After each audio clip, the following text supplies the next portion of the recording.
Well, look, I want to just talk about Harry Kane because it's sort of an exclusive because it's somebody I spoke to this morning about the Weghorst deal, but it also backs up my hunch, which I've been talking to you for quite a long time. So Manchester United have basically highlighted through the press over the last 6 months that they're focusing on the summer transfer window, which is an excuse, but is also true because United hate to do things in the January transfer window, as we know.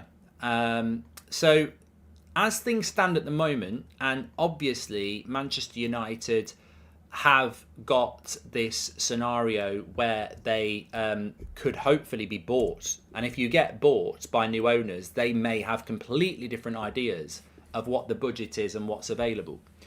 But as things stand, and I was told this morning by the same person who told me that basically Weghorst is done and it could be done officially today. The long-term plan for Manchester United is that Harry Kane. Now, it's always been a hunch of mine, but I got this from a really good source this morning. They were talking about Weghorst, and they basically said to me that the plan, there are a few names, Sesko, Harry Kane, Osimhen, but the player that is being really targeted is Harry Kane, and he's been targeted for a long time by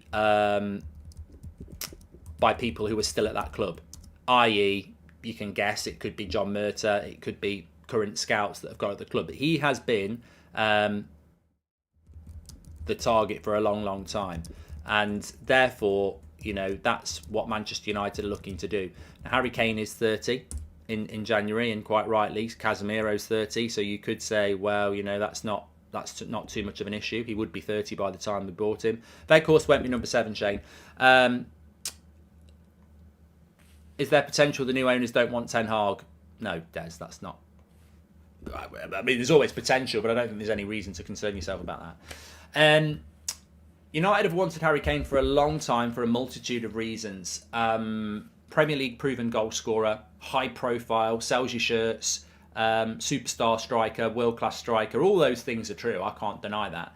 Harry Kane wants to stay in the Premier League and break the Premier League goal record. He doesn't want to go to Bayern Munich.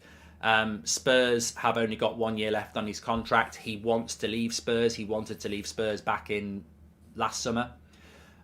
Spurs will have to cash in. Man City don't want him anymore. Liverpool don't need him. Arsenal can't get him, wouldn't want him anyway. Chelsea won't go for him again. The own Manchester United, and I mean, look, in my words, not what I was told this morning, Man United and Harry Kane is the most obvious signing of the summer I've ever seen. It's not a hunch anymore, it's obvious. He wants to leave Spurs. Spurs can't keep him with 1 year left on his deal. He wants to break the Premier League goal scoring record. To do that, he's got to stay in the Premier League. Man United desperately need a top-class striker. Man United always like to buy a British striker. Not a British striker, a British player. It's so obvious. The only two factors are, does Ten Hag rate Harry Kane? Well, Ten Hag has made Sebastian Haller relevant. He wants he thinks he can do it with Weghorst. He's going to definitely want Harry Kane. And Newcastle are a potential factor as well. That's the only thing that could stop it. But I think it's my hunch has been Kane for weeks. You know that. And to hear what I've heard this morning about that it doesn't surprise me. Would I sign Harry Kane? You know what? I've got to be honest. I think he's world class, and I'm not going to get into an argument with people because it is all about opinion. But I wouldn't sign Harry Kane. No, I wouldn't sign Harry Kane. I've said this so many times. I wouldn't sign Harry Kane. I think he's played a lot of football in the last decade. I think he's had numerous injuries that will come back and hurt him in his 30s. I think he would decline sharply in his 30s, and I wouldn't go anywhere near him for £80 million and the wages and contract we'd give him. That's just my opinion. I could be completely wrong on that, but I wouldn't do it. I think go for somebody who's 22, 23.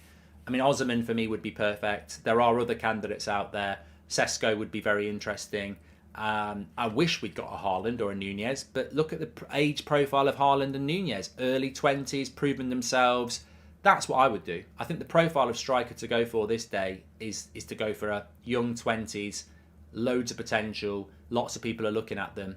I wouldn't go for Harry Kane, but look, he could be an absolute revelation for Manchester United. I can't say he's going to be a flop, but I think that is obviously the plan, and I had that confirmed to me this morning from a very good source that United's priority striker in the summer is Harry Kane.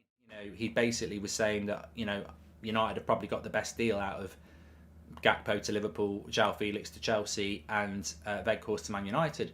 But I just think that's Glazer sympathising, and you might not even realise it, because you're basically trying to take on good deals with a bad deal to protect your club. And I get that, but who's inflicted that bad deal on us? It's not Ten Hag, it's not you, it's the Glazers. And I want Weghorst to do really well, I really, really do, but I don't understand the mindset of fans who are going, well, we've got the better deal, Weghorst's better than Gakpo, he's better than Felix. I don't understand that mindset, because all you're doing is defending the incompetence of the Glazers and John Murtough and Richard Arnold and everyone else who's incompetent at this football club.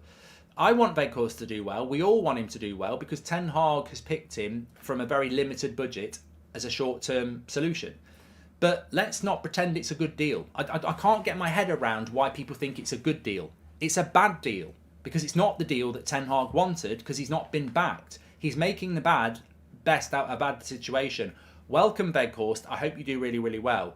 But it's a cheap plaster on the wound when we should be backing the manager who is doing such a fantastic job. So I hope Weghorst does well, but let's not pretend that this is a good deal that, was planned out for months. It's a desperation deal that we need to go well. It's the same as Cavani, which did go well. It's the same as Agallo, which went bad. It's desperate, it's cheap, and it's, not really what a manager should be having. But I hope he does do well. But I'm not going to sit here and lie and say, well, if I had the choice between Gakpo, Felix and Weghorst, I'd go for Weghorst. No, I bloody wouldn't. I'd go for Felix and I'd go for Gakpo every day of the week. But we are where we are, and we've got to hope it works.